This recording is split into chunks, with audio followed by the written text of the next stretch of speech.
చూస్తే నెవర బుద్ధి, జాంపండు చూస్తే కొరక బుద్ధి, లేత బుగ్గ చూస్తే నెమర బుద్ధి, పిల్లిని చూస్తుంటే చూడ బుద్ధి, ఈ పిల్లను చూస్తుంటే ఆడబుద్ధి.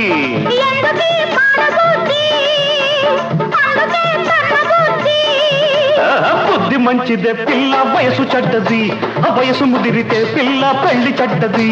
బుద్ధి మంచిదే పిల్ల వయసు చెడ్డది, వయసు ముదిరితే పిల్ల పెళ్లి చెడ్డది. మల్లెపూలు, ఎర్రగాజులు,